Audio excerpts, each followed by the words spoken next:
Hanuman junction Gudivada road ఇందిరానగర్లోని బేతేలు ప్రార్థనా మందిరం నందు వివిఎస్ పాఠశాల విద్యార్థులతో ర్యాలీ నిర్వహించి సువార్త ప్రకటించడం జరిగింది.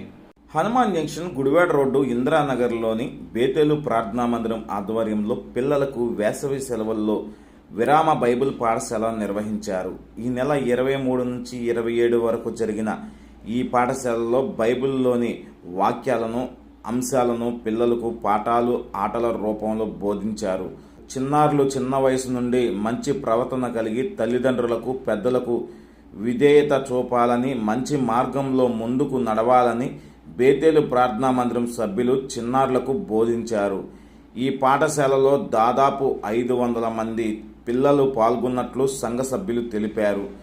ఈ పాఠశాల చివరి రోజులో భాగంగా శనివారం సంఘ సభ్యులు పిల్లలతో కలిసి హనుమాన్ జంక్షన్లోని ప్రధాన రహదారుల్లో ర్యాలీ నిర్వహించారు. సర్వశక్తి మంత్రుడు మానవాళి మనుగడకై సృష్టించే సర్వము, మానవాళి మనుగడకై సృష్టించే సర్వము, జీవము గల దేవుడు సర్వశక్తి మంత్రుడు మానవాళి మనుగడకై సృష్టించే సర్వము, తలతల మెరుపులు గమగమ మెరుపులు చినుకులు నీ చేతి పనులే, తలతల మెరుపులు గమగమ మెరుపులు చినుకులు నీ చేతి పనులే. సెంటర్లో చిన్న ప్రోగ్రామ్ ఉంటుంది, అది లైవ్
వాక్యములు ప్రభు యేసుక్రీస్తు వారి గురించి ప్రచురించడం వల్ల పాటలు నేర్చుకోవటం, బైబిల్ చదువుకోవటం, బైబిల్ వాక్యాలు కంఠస్థం చేయటం, బైబిల్ సంపూర్ణంగా ఎరుగుటం, రక్షణ తీర్మానం తీసుకోవటం, చిన్నతనం నుండి బాల్యం నుండి సృష్టికర్తను ఎరిగి వారు జీవించడం అనేది బేతేలు ప్రార్థనా మందిరంలో పిల్లలందరికీ నేర్పబడినది. 23 నుంచి 27 వరకు విరామ బైబిల్ పాఠశాల వారి స్కూల్స్లో మరి టీచర్స్ ద్వారా, పరిశుద్ధుల ద్వారా, ఎప్పుడో నుంచి వచ్చిన క్రిస్టియన్స్ ద్వారా వారు అనేకమైన పాఠాలు నేర్చుకుని ఈ రోజున ఊరేగింపుగా ఈ బస్టాండ్ ఏరియాలో వారు యాక్షన్ సాంగ్ చేస్తూ వచ్చారు. అటువంటి తీర్మానం వరకు మరి ప్రభు వారిని తీర్మానిస్తున్నాడు. ప్రభు వారిని దీవించి ఈ బేతేలు ప్రార్థనా మందిరంలో ఇటువంటి పరిచర్య జరగటం విషయంలో ప్రభు ఎంతో కృప చూపించాడు. కాబట్టి ఇంకా మీ పిల్లలు బేతేలు ప్రార్థనా మందిరం పంపించండి. విరామ బైబిల్ పాఠశాల విషయాల్లో మరి ఎంతో దేవుని గురించిన వాక్యాలు నేర్పబడుతుంది, దేవుని గురించిన పాటలు నేర్పబడుతుంది. చిన్నతనం నుండి బాల్యం నుండి మీ సృష్టికర్త స్మరణ తెచ్చుకునే వాక్యం బిడ్డల విషయాల్లో నెరవేరుస్తాడు ప్రభు. కాబట్టి బేతేలు ప్రార్థనా మందిరం జరుగుతున్న ఈ పరిచర్య విషయాల్లో మీరందరూ పాటించి మీ బిడ్డలు పంపించవలసిందిగా మేము వినయపూర్వకంగా విన్నవించుకుంటున్నాం.